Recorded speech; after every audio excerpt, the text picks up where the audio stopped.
ಇತ್ತೀಚೆಗೆ ಒಂದು ಪದ ಪ್ರಚಲಿತವಾಗ್ತಿದೆ, ಆಲ್ಗೊರಿಥಮಿಕ್ ಕಾನ್ಶಿಯಸ್ನೆಸ್. ನಿಮ್ಮ ಪ್ರಜ್ಞೆಯನ್ನ ಸೋಷಿಯಲ್ ಮೀಡಿಯಾ ಆಲ್ಗೊರಿಥಮ್ ನಡೆಸ್ತಾ ಇದೆ. ಸೋಷಿಯಲ್ ಮೀಡಿಯಾ ಒಂದು ವಿಷಯದಲ್ಲಿ ಭಿನ್ನವಾಗಿದೆ ಮತ್ತು ಅಪಾಯಕಾರಿಯಾಗಿದೆ. ದುರಾಸೆಯ ಮನುಷ್ಯನಿಗೆ ದುರಾಸೆ ತುಂಬಿರೋ ವಿಷಯಗಳನ್ನೇ ಸೋಷಿಯಲ್ ಮೀಡಿಯಾ ತೋರಿಸುತ್ತೆ. ಹೆದರಿರೋ ಮನುಷ್ಯನಿಗೆ ಹೆದರಿಸೋ ವಿಷಯಗಳನ್ನ, ಹಿಂಸಾತ್ಮಕ ಮನುಷ್ಯನಿಗೆ ಹಿಂಸೆಯನ್ನ, ದ್ವೇಷ ಇರೋವನಿಗೆ ದ್ವೇಷ ಹೆಚ್ಚಿಸೋ ವಿಷಯಗಳನ್ನೇ ತೋರಿಸುತ್ತೆ. ಯಾರು ಹೇಗಿದ್ದಾರೋ ಅವರಿಗೆ ಅದನ್ನೇ ತೋರಿಸುತ್ತೆ. ಸಾಮಾನ್ಯವಾಗಿ ಯಾವ ವ್ಯಕ್ತಿಯೂ ಹೋಗಿ ತನ್ನನ್ನ ಮೇಲೆತ್ತೋ ವಿಷಯಗಳನ್ನಂತೂ ಆಲ್ಗೊರಿಥಮ್ನಲ್ಲಿ ಸರ್ಚ್ ಮಾಡಲ್ಲ. ನೀವು ಸರ್ಚ್ ಮಾಡಿದ ಆ ಬೇಡವಾದ ವಿಷಯವೇ ನಿಮ್ಮ ಬದುಕಾಗಿ ಬಿಡುತ್ತೆ. ಹಾಗಾಗಿ ಎಚ್ಚರದಿಂದಿರಿ. ಇತ್ತೀಚೆಗೆ ಒಂದು ಪದ ತುಂಬಾ ಪ್ರಚಲಿತದಲ್ಲಿದೆ, ಆಲ್ಗೊರಿಥಮಿಕ್ ಕಾನ್ಶಿಯಸ್ನೆಸ್. ನಿಮ್ಮ ಪ್ರಜ್ಞೆಯನ್ನ ಸೋಷಿಯಲ್ ಮೀಡಿಯಾ ಆಲ್ಗೊರಿಥಮ್ ನಡೆಸ್ತಾ ಇದೆ.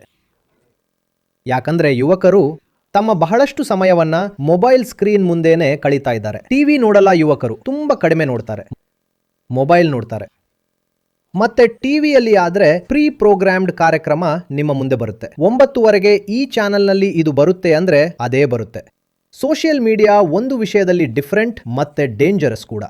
ಅದು ನಿಮ್ಮ ಮನಸ್ಸನ್ನ ಓದುತ್ತೆ, ಮನಸ್ಸಿನ ವೃತ್ತಿಗಳನ್ನ ಮತ್ತೆ ವಿಕಾರಗಳನ್ನ ಓದುತ್ತೆ, ನಿಮ್ಮ ಇಷ್ಟ ಕಷ್ಟಗಳನ್ನ ಓದುತ್ತೆ, ಮತ್ತೆ ಅದಕ್ಕೆ ತಕ್ಕಂತೆ ನಿಮಗೆ ಅದನ್ನೇ ತೋರಿಸುತ್ತೆ. ನೀವು ಆಲ್ರೆಡಿ ಹೇಗಿದ್ದೀರೋ ಇನ್ನಷ್ಟು ಹೆಚ್ಚಾಗಿ.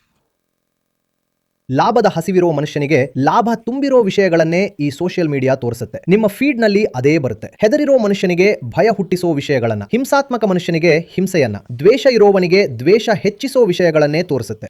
ಯಾರು ಹೇಗಿದ್ದಾರೋ ಅವರಿಗೆ ಅದನ್ನೇ ತೋರಿಸುತ್ತೆ. ಯಾರಿಗಾದ್ರೂ ಡ್ಯಾನ್ಸ್ ಅಲ್ಲಿ ಆಸಕ್ತಿ ಇದ್ರೆ ಅವರಿಗೆ ಬರೀ ಡ್ಯಾನ್ಸ್ ಡ್ಯಾನ್ಸ್ ಡ್ಯಾನ್ಸ್. ಯಾರಿಗಾದ್ರೂ ಕಾಮಿಡಿ ಹುಚ್ಚಿದ್ರೆ ಅವರು ಬರೀ ಕಾಮಿಡಿನೇ ನೋಡ್ತಿದ್ದಾರೆ. ಯಾರಿಗೋ ಬರೀ ಸೆಕ್ಷುವಲ್ ಕಂಟೆಂಟ್ ಮಾತ್ರ ತೋರಿಸ್ತಿದೆ, ಯಾಕಂದ್ರೆ ಆ ವ್ಯಕ್ತಿ ಇರೋದೇ ಹಾಗೆ. ಹಾಗಾಗಿ ಇಳಿಜಾರಿನಲ್ಲಿ ಬೀಳೋದು ಸುಲಭ. ಯಾರೂ ಕೂಡ ಹೋಗಿ ಸಾಮಾನ್ಯವಾಗಿ ತಮ್ಮನ್ನ ತಾವು ಮೇಲೆತ್ತೋ ವಿಷಯಗಳನ್ನಂತೂ ಅಲ್ಗಾರಿದಮ್ನಲ್ಲಿ ಸರ್ಚ್ ಮಾಡಲ್ಲ. ಮನುಷ್ಯ ಹೆಚ್ಚಾಗಿ 100ರಲ್ಲಿ 99 ಬಾರಿ ಯಾವುದಾದ್ರೂ ವ್ಯರ್ಥವಾದ ಬೇಡವಾದ ವಿಷಯವನ್ನೇ ಸರ್ಚ್ ಮಾಡ್ತಾನೆ. ಮತ್ತೆ ಅಲ್ಗಾರಿದಮ್ ನಿಮಗೆ ಅದೇ ವಿಷಯಗಳನ್ನೇ ಪದೇ ಪದೇ ತೋರಿಸುತ್ತೆ. ನೀವು ಸರ್ಚ್ ಮಾಡಿದ ಆ ಕಸದ ವಿಷಯವೇ ನಿಮ್ಮ ಬದುಕಾಗಿ ಬಿಡುತ್ತೆ. ಯಾಕಂದ್ರೆ ನೀವು ಕಣ್ಣುಗಳಿಂದ ಏನು ತಗೊಳ್ತಿದ್ದೀರೋ ಅದು ಕೂಡ ಆಹಾರನೇ, ಅದು ನಿಮ್ಮ ದೇಹ ಆಗಿಬಿಡುತ್ತೆ. ಮತ್ತೆ ಯಾವುದು ನಿಮ್ಮ ದೇಹ ಆಗಿಬಿಡತ್ತೋ ಅದೇ ನಿಮ್ಮ ಇಡೀ ಜೀವನ ಆಗಿಬಿಡುತ್ತೆ. ಅರ್ಥ ಆಗ್ತಿದೆಯಾ? ಹಾಗಾಗಿ ಇವತ್ತು ಇನ್ಸ್ಟಾಗ್ರಾಮ್ನಲ್ಲಿ ನಡೆಯುತ್ತಿರೋ ಒಂದು ರೀಲನ್ನ ಸಾಹಿತ್ಯ ಅಂತ ಯಾಕೆ ಅನ್ಕೋಬಾರದು? ಅದು ಕೂಡ ಸಾಹಿತ್ಯನೇ. ಯೂಟ್ಯೂಬ್ನಲ್ಲಿ ಯಾವುದೋ ವಿಡಿಯೋ ಬರ್ತಿದೆ, ಅದರಲ್ಲಿ ಹೋಗಿ ಯಾರೋ ಏನೋ ಹೇಳ್ತಿದ್ದಾರೆ, ಅದು ಒಂದು ರೀತಿಯಲ್ಲಿ ದರ್ಶನದ ಟ್ರೈನಿಂಗ್ ನಡೀತಿದೆ. ಅದೆಲ್ಲ ನಿಮಗೆ ತುಂಬಾ ವಿಪುಲವಾಗಿ ಸಿಗ್ತಾ ಇದೆ. ಹಾಗಾಗಿ ನೀವು ತುಂಬಾ ಹುಷಾರಾಗಿರಬೇಕು. ಅದರಲ್ಲಿ ನೀವು ನಿಮಗಾಗಿ ಏನನ್ನ ಆರಿಸಿಕೊಳ್ತಾ ಇದ್ದೀರಾ ಅಂತ. ನೀವು ಏನನ್ನ ಆರಿಸ್ತೀರೋ ಅದು ಇನ್ನಷ್ಟು ಹೆಚ್ಚಾಗಿ ನಿಮಗೆ ಸಿಗುತ್ತೆ, ಮತ್ತೆ ಅದೇ ನಿಮ್ಮ ಬದುಕಾಗಿ ಬಿಡುತ್ತೆ. ಅದಕ್ಕೆ ಹುಷಾರಾಗಿರಿ. ಇವತ್ತಿನ ಯುವಕರು ಯಾವ ರೀತಿಯಾಗಿ ಯಾವ ವಿಷಯಗಳ ಗುಲಾಮರಾಗಿದ್ದಾರೆ? ಅವರು ತಮ್ಮ ಮನಸ್ಸಿನ ಗುಲಾಮರಾಗಿದ್ದಾರೆ, ತಮ್ಮ ಸಮಯದ ಗುಲಾಮರಾಗಿದ್ದಾರೆ, ತಮ್ಮ ಯೋಚನೆಗಳ ಗುಲಾಮರಾಗಿದ್ದಾರೆ, ತಮ್ಮ ಅಂತರಾಳದ ಗುಲಾಮರಾಗಿದ್ದಾರೆ. ಯಾವ ವಿಷಯಗಳ ಗುಲಾಮರಾಗಿದ್ದಾರೆ? ನೋಡಿ, ಗುಲಾಮ್ಗಿರಿ ಯಾರಿಗೂ ಇಷ್ಟ ಆಗಲ್ಲ. ಮುಕ್ತಿನೇ ನಮ್ಮ ಸ್ವಭಾವ. ಆದ್ರೆ ಪ್ರತಿಫಲದ ಮಜಾ ಅನುಭವಿಸೋ ಕೆಟ್ಟ ಅಭ್ಯಾಸ ಆಗ್ಬಿಡತ್ತೆ. ಗುಲಾಮ್ಗಿರಿಯ ಜೊತೆಗಿರೋ ದುರದೃಷ್ಟಕರ ವಿಷಯ ಏನಂದ್ರೆ ಅದಕ್ಕೆ ಪ್ರತಿಫಲ ಸಿಗತ್ತೆ. ಗುಲಾಮ್ಗಿರಿ ಇಷ್ಟ ಇಲ್ಲ, ಪ್ರತಿಫಲ ಇಷ್ಟ. ಈಗೇನ್ ಮಾಡೋದು?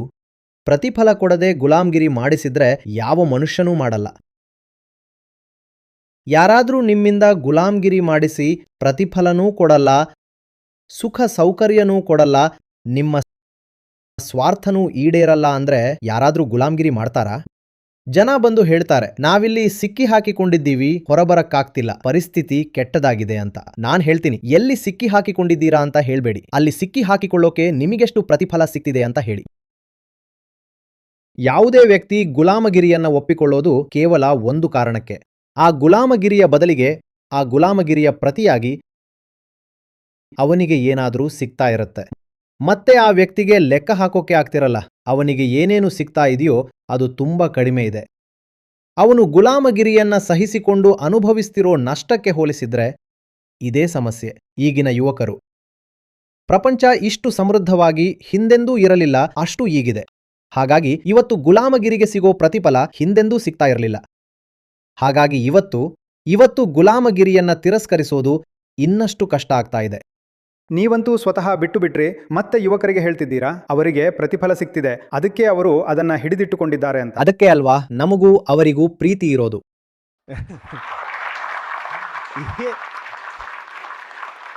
ಇವ್ರ ಮುಂದೆ ಯಾರಾದ್ರೂ ಒಬ್ರಂತೂ ನಿಂತಿದ್ದಾರಲ್ಲ.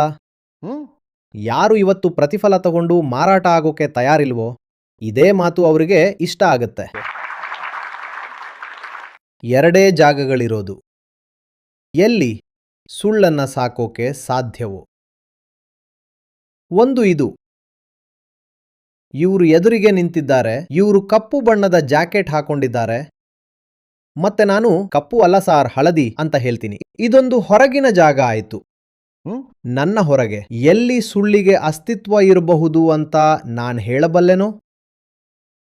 ಮತ್ತೆ ಆ ಹೊರಗಿನ ಜಾಗಕ್ಕಿಂತ ಹೆಚ್ಚು ಅಪಾಯಕಾರಿಯಾದ ಜಾಗ ಎಲ್ಲಿ ಸುಳ್ಳನ್ನ ಸಾಕೋಕೆ ಸಾಧ್ಯವೋ, ಅದು ನಮ್ಮ ಒಳಗಡೆ. ನಾನು ನನ್ನನ್ನೇ ಘೋಷಿಸಿಕೊಂಡಿದ್ದೀನಿ. ನಾನಂತೂ ಬಹಳ ನಿರ್ಭೀತ,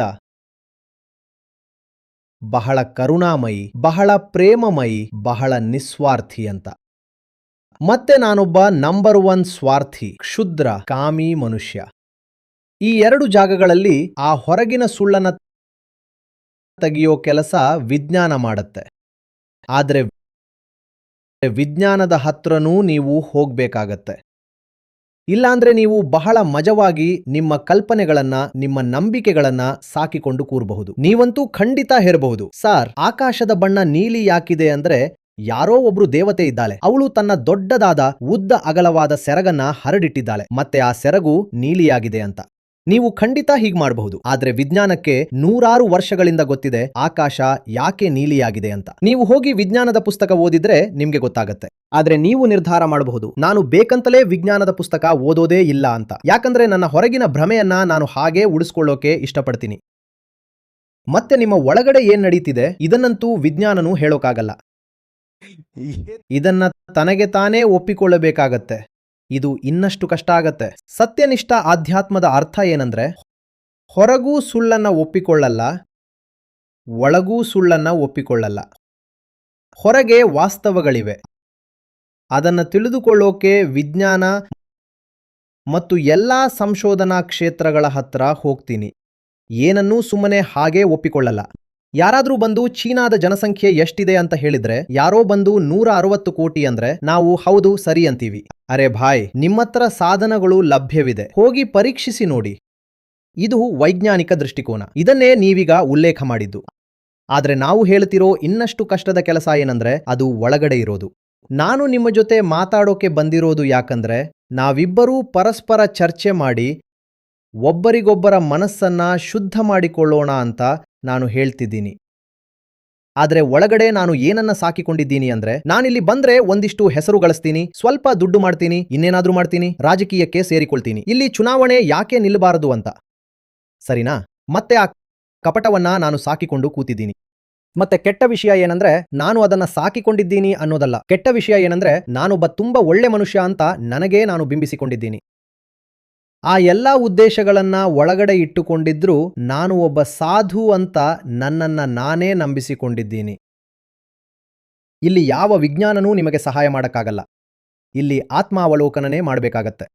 ಸತ್ಯನಿಷ್ಠ ಆಧ್ಯಾತ್ಮದ ಅರ್ಥ ಏನಂದ್ರೆ, ಹೊರಗಿನ ಮತ್ತೆ ಒಳಗಿನ ವಾಸ್ತವಗಳು ಎರಡನ್ನೂ ತಿಳ್ಕೊಳ್ತೀನಿ. ಮತ್ತೆ ಏನನ್ನ ತಿಳ್ಕೊಂಡಿದ್ದೀನೋ ಅದನ್ನ ಗೊತ್ತಿಲ್ಲದ ಹಾಗೆ ಇರೋದಿಲ್ಲ. ಬರೀ ತಿಳ್ಕೊಳ್ಳೋದು ಕೂಡ ಸಾಕಾಗಲ್ಲ. ಏನನ್ನ ನೋಡಿದ್ದೀನೋ ಅದನ್ನ ನೋಡದ ಹಾಗೆ ಇರೋದಿಲ್ಲ. ಸಮರ್ಪಣೆ ಅಗತ್ಯ. ಯಾವುದು ಕಾಣಿಸಿತೋ ಅದರ ಮುಂದೆ ತಲೆಬಾಗ್ತೀನಿ. ವಾಸ್ತವಗಳ ಜೊತೆ ಫಾಲ್ತು ವಾದ ಮಾಡಲ್ಲ, ಜಗಳ ಆಡಲ್ಲ. ಎಲ್ಲಿಯವರೆಗೆ ವಿಷಯ ಗೊತ್ತಾಗಲ್ವೋ ಅಲ್ಲಿಯವರೆಗೆ ತಲೆಬಾಗಲ್ಲ. ಮತ್ತೆ ಯಾವಾದ ವಿಷಯ ಸ್ಪಷ್ಟವಾಗಿ ಕಾಣಿಸುತ್ತೋ ಆಮೇಲೆ ಬಾಗಿದ ನನ್ನ ತಲೆ ಮೇಲೇಳಲ್ಲ. ಸಮರ್ಪಣೆ ಅಗತ್ಯ.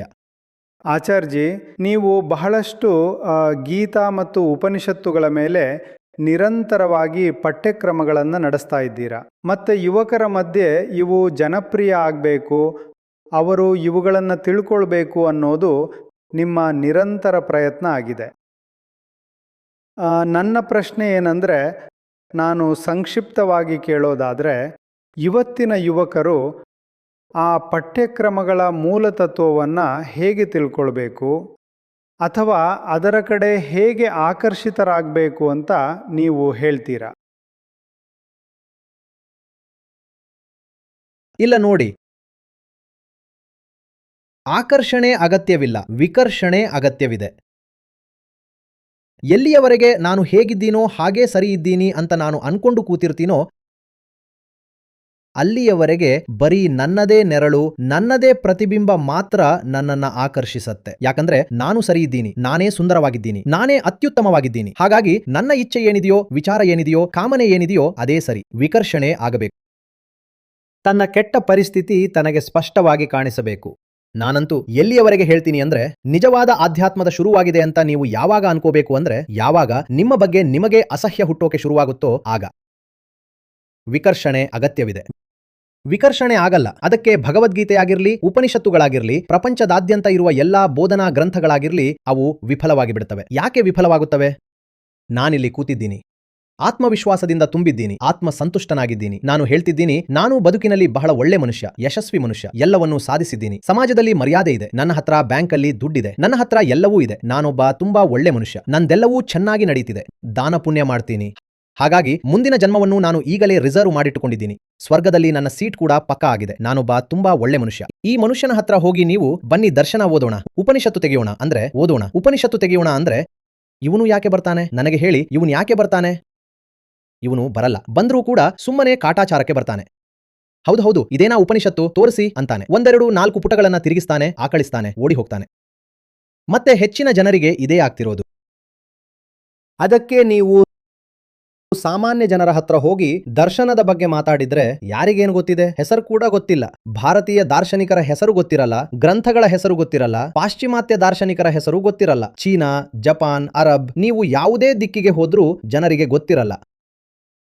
ಯಾಕೆ ಗೊತ್ತಿರಲ್ಲ? ಯಾಕಂದ್ರೆ ನಮಗೆ ಅನ್ನಿಸ್ತಾ ಇರುತ್ತೆ, ನಮ್ಮ ಲೆಕ್ಕಾಚಾರ ಹೇಗ್ ನಡೀತಿದೆಯೋ ಅದರಲ್ಲಿ ಸ್ವಲ್ಪ ಮಟ್ಟಿಗೆ ಏನಾದ್ರೂ ಲೋಪ ಇರಬಹುದು. ಆದ್ರೆ ಮೂಲತಃ ಅದು ಸರಿಯಾಗೇ ಇದೆ. ನಮ್ಮ ಬದುಕಿನ ಆಧಾರ ಸರಿಯಾಗೇ ಇದೆ. ಹೌದು, ಕಟ್ಟಡಕ್ಕೆ ಸ್ವಲ್ಪ ಬಣ್ಣ ಬಳಿಯೋದು ಬಾಕಿ ಇದೆ, ಆದ್ರೆ ಉಳಿದಂತೆ ಬುನಾದಿ, ಫೌಂಡೇಶನ್ ಅಂತೂ ಸರಿಯಾಗೇ ಇದೆ. ಮನೆಯ ಕರ್ಟನ್ ಬದಲಾಯಿಸೋದು ಬಾಕಿ ಇದೆ ಅಂತ ನಮಗೆ ಆ ರೀತಿ ಅನ್ನಿಸ್ತಾ ಇರುತ್ತೆ. ವಿಕರ್ಷಣೆ ಬೇಕು. ಶುರುವಾತು ಎಲ್ಲಿಂದ ಆಗತ್ತೆ ಅಂದ್ರೆ, ನಾನು ಬದುಕನ್ನೇ ತಪ್ಪು ಬುನಾದಿಯ ಮೇಲೆ ಬದುಕ್ತಿದ್ದೀನಿ ಅಂತ ನನಗೆ ಕಾಣಿಸ್ಬೇಕು. ನನ್ನ 1-2 ನಿರ್ಧಾರಗಳು ತಪ್ಪಾಗಿದ್ದಲ್ಲ, ನನ್ನ ಎಲ್ಲಾ ನಿರ್ಧಾರಗಳ ಆಧಾರವೇ ತಪ್ಪಾಗಿದೆ. ನನ್ನ ಕರ್ಮಗಳೇನೂ ಉಲ್ಟಾ ಆಗಿಲ್ಲ, ನನ್ನಿಂದ ಅಚಾನಕ್ಕಾಗಿ ಕೆಲವು ತಪ್ಪುಗಳಾಗಿಲ್ಲ. ಬದಲಿಗೆ ಒಳಗಡೆ ಕೂತಿರೋ ಆ ಕರ್ತೃ, ಆ ಡೂವರ್ ಫಾಲ್ಸ್ ಆಗಿದ್ದಾನೆ. ಆ ಕರ್ತೃವೇ ಸುಳ್ಳಾಗಿದ್ದಾನೆ. ಯಾವಾಗ ಇದು ಕಾಣಿಸುತ್ತೋ ಆಗ ಮನುಷ್ಯ ಮೂಗು ಉಜ್ಜಿಕೊಂಡು ಓಡೋಡಿ ಬರ್ತಾನೆ, ಈ ಗ್ರಂಥಗಳ ಕಡೆಗೆ ಮತ್ತೆ ದರ್ಶನದ ಕಡೆಗೆ. ಹಾಗಾಗಿ ಅದು ಬೇಕು. ಮತ್ತೆ ಇವತ್ತಿನ ಈ ಯುಗ ನಿಮಗೆ ಒಳ್ಳೆಯದನ್ನ ಅನುಭವಿಸೋಕೆ, ಫೀಲ್ ಗುಡ್ ಮಾಡೋಕೆ ಎಷ್ಟೊಂದು ಸಾಧನಗಳನ್ನ ಮತ್ತೆ ಎಷ್ಟೊಂದು ಮನರಂಜನೆಯನ್ನ ಕೊಡುತ್ತೆ ಅಂದ್ರೆ, ನಿಮ್ಮ ಪರಿಸ್ಥಿತಿ ಎಷ್ಟೇ ಕೆಟ್ಟದಾಗಿದ್ರು ನಿಮಗೆ ಮತ್ತೆ ನನ್ನ ಬದುಕಂತೂ ಚೆನ್ನಾಗೇ ನಡೀತಿದೆ ಅಂತಲೇ ಅನಿಸುತ್ತೆ. ಎಷ್ಟೇ ಪರಿಸ್ಥಿತಿ ಕೆಟ್ಟದಾಗಿದ್ರೂ ಒಂದಿಷ್ಟು ಮನರಂಜನೆ ಸಿಕ್ಕಿಬಿಡತ್ತೆ, ಒಂದಿಷ್ಟು ನೆಪ, ಒಂದಿಷ್ಟು ಸಾಂತ್ವನ, ಒಂದಿಷ್ಟು ಭರವಸೆ, ಇವೆಲ್ಲವೂ ಸಿಕ್ಕಿಬಿಡುತ್ತವೆ. ಮತ್ತೆ ನೀವು ಆ ಒಂದು ಹಂತಕ್ಕೆ ಬರೋದೇ ಇಲ್ಲ ಎಲ್ಲಿ ನೀವು ನಿಮ್ಮ ಬಗ್ಗೆ ಸಂಪೂರ್ಣವಾಗಿ ನಿರಾಶರಾಗ್ತೀರೋ. ಆ ಟೋಟಲ್ ಡಿಸ್ಇಲ್ಯೂಷನ್ಮೆಂಟ್ ಇದೆಯಲ್ಲ, ಅದು ಯಾವುದೇ ನೈಜ ಶುರುವಾತಿಗೆ ಬಹಳ ಅತ್ಯಗತ್ಯ. ನಿಮ್ಗೆ ಖುಷಿ ಆಗತ್ತೆ. ನಮ್ಮದೇ ಆದ ಆ್ಯಪ್ ಇದೆ, ಅದರಲ್ಲಿ ನಮ್ಮ ಗೀತಾ ಮತ್ತು ಉಳಿದೆಲ್ಲ ಕಾರ್ಯಕ್ರಮಗಳು ನಡೀತವೆ. ಇಲ್ಲಿ ಬುದ್ಧ ಇದ್ದಾರೆ, ಗೀತೆ ಇದೆ, ಉಪನಿಷತ್ ಇದೆ, ಅಷ್ಟಾವಕ್ರ ಇದ್ದಾರೆ. ಇವು ನನಗೆ ಸಿಕ್ತು, ನನ್ನ ಬದುಕು ಬದಲಾಯಿತು. ಇವು ನಿಮ್ಗೆ ಸಿಗುತ್ತವೆ, ನಿಮ್ಮ ಬದುಕು ಕೂಡ ಬದಲಾಗುತ್ತೆ. ನಿಜ ಹೇಳಬೇಕು ಅಂದ್ರೆ ಲಕ್ಷಾಂತರ ಇಲ್ದಿದ್ರು ಕನಿಷ್ಠ ಸಾವಿರಾರು ಬದುಕುಗಳಂತೂ ಸಂಪೂರ್ಣವಾಗಿ ಬದಲಾಗಿವೆ. ಆಚಾರ್ಯ ಪ್ರಶಾಂತ್ ಆಪ್ನಲ್ಲಿ 2 ಲಕ್ಷಕ್ಕೂ ಹೆಚ್ಚು ಗೀತಾ ಪಾಲ್ಗೊಳ್ಳುವವರ ಜೊತೆ ನೀವು ಸೇರಿಕೊಳ್ಳಿ. ಮೊದಲ ತಿಂಗಳು ಸಂಪೂರ್ಣ ಫ್ರೀ. ಗೀತಾ ಮಿಷನ್ನ ಸಂಪೂರ್ಣ ಆಕ್ಸೆಸ್ ಆಪ್ನಲ್ಲಿ ನಿಮಗೆ ಸಿಗುತ್ತೆ. ನಿಯಮಿತ ಲೈವ್ ಸೆಷನ್ಸ್ಗಳು, ಪ್ರತಿದಿನ ಆಚಾರ್ಯ ಪ್ರಶಾಂತ್ ಅವರ ವಿಶೇಷ ಸಂವಾದಗಳು, ಗೀತಾ ಕಮ್ಯುನಿಟಿಯ ಆಕ್ಸೆಸ್, ಗೀತಾ ಪರೀಕ್ಷೆ, ಆಯ್ದ ಸುದ್ದಿಗಳು, ಆಡಿಯೋ ಬುಕ್ಸ್, ಕೋಟ್ಸ್ ಮತ್ತು ಇನ್ನೂ ಹಲವು. ಗೂಗಲ್ ಪ್ಲೇ ಸ್ಟೋರ್ ಅಥವಾ ಆಪಲ್ ಆಪ್ ಸ್ಟೋರ್ನಲ್ಲಿ ಆಚಾರ್ಯ ಪ್ರಶಾಂತ್ ಅಂತ ಸರ್ಚ್ ಮಾಡಿ ಮತ್ತು ಈಗಲೇ ಡೌನ್ಲೋಡ್ ಮಾಡಿ.